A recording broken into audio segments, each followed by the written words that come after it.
Pour les objets coupants comme les lames de bistouri ou les aiguilles, n'utilisez pas les doigts. Utilisez plutôt les instruments. Pour mettre une lame de bistouri sur son manche, vous la saisissez à cet endroit-là et vous la faites glisser dans la gorge du manche. Ensuite, pour l'enlever, vous saisissez la lame à cet endroit-là, vous la soulevez et vous la repoussez. Immédiatement, vous allez la mettre dans le conteneur qui est prévu à cet effet, sans la passer à un aide. Pour les aiguilles, c'est pareil. Il y a une fenêtre dans le sachet. Vous saisissez directement l'aiguille en appuyant le porte-aiguille au fond de la fenêtre et vous tirez le fil. Et ensuite, vous commencez votre surjet ou vos points séparés.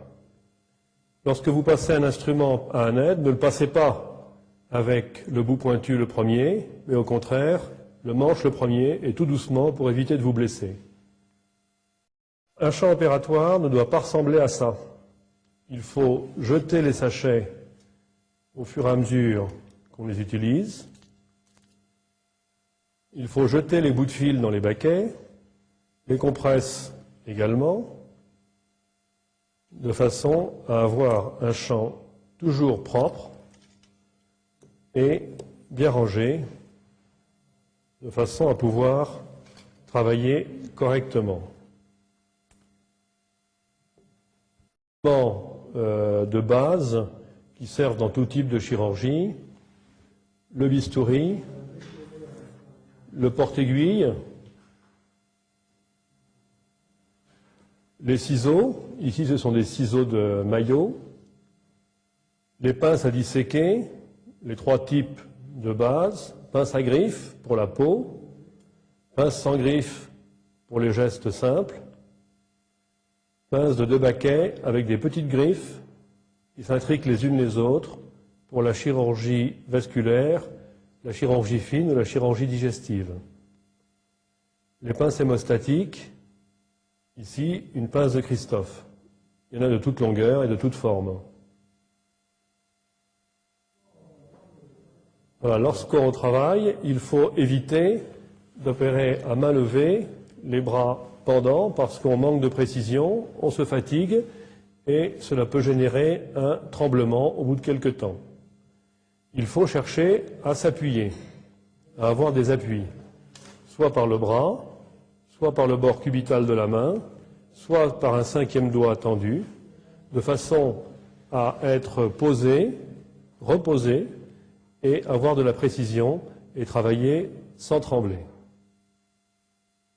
Le bistouri se tient comme un couteau de table entre le pouce et l'index, pas comme un poignard. Pour faire une grande incision rectiligne, on va utiliser ce bistouri à grande lame et on va bien tenir le plan que l'on va inciser. L'aide va nous aider pour cette tension et on va l'appliquer à plat et on va tirer le bistouri pour faire une incision bien rectiligne. En fin d'incision, on va redresser la lame du bistouri et travailler avec la pointe pour que l'extrémité de l'incision ait un bord bien net. Pour les incisions plus fines, on va utiliser un bistouri à petite lame et le tenir comme un stylo, non plus comme le couteau comme tout à l'heure. L'aide va nous aider à bien tendre le plan à inciser. On va utiliser le bout de la lame et tracer l'incision tout doucement. Et il faut bien tendre le tissu pour pas qu'il fronce et bien relever, comme tout à l'heure, la lame de façon à ce qu'il y ait ici un bord et là un bord bien net. Pour les pinces hémostatiques et pour les porte-aiguilles, voici quelle doit être la tenue. Il faut mettre le pouce dans le premier anneau, le 4e doigt dans le 2e anneau, l'index ici pour guider et le 3e doigt qui s'appuie là. Il ne faut pas trop entrer le doigt car on perdra de la précision. Il faut mettre simplement le bout de la pulpe du pouce et la première phalange du quatrième doigt. Ce sont des instruments courbes. Il faut les tenir avec la même courbure que la paume pour utiliser leur courbure. Ces instruments sont munis ici d'une crémaillère. Pour les fermer, c'est simple. Pour les ouvrir, il faut exercer ici une petite poussée, ce qui permet de les ouvrir. On peut aussi accentuer la fermeture et il s'ouvre tout seul. Hop.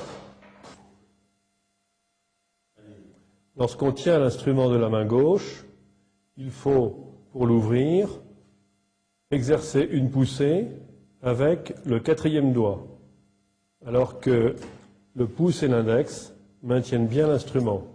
Et ainsi, la pince s'ouvre toute seule. Les ciseaux sont les instruments qui ne fonctionnent que quand les lames frottent bien l'une sur l'autre. Pour ce faire, il faut pousser avec le pouce et tirer avec le quatrième doigt qui est dans l'anneau. Ainsi, on a un bon frottement des lames. Pour les gauchers, c'est difficile, ils doivent inverser ce geste.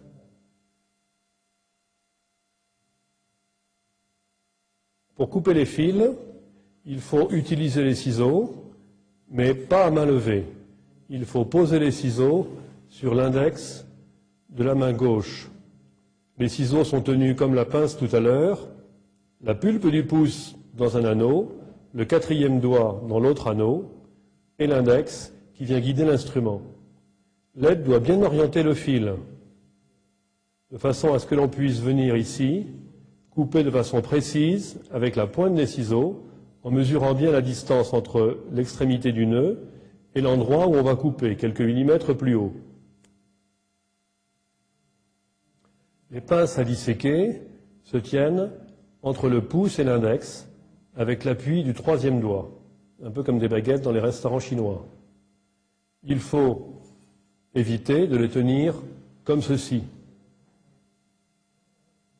On doit utiliser l'extrémité de la pince pour prendre un objet, car c'est l'extrémité de la pince qui va se fermer, et non pas la partie qui est située plus haut.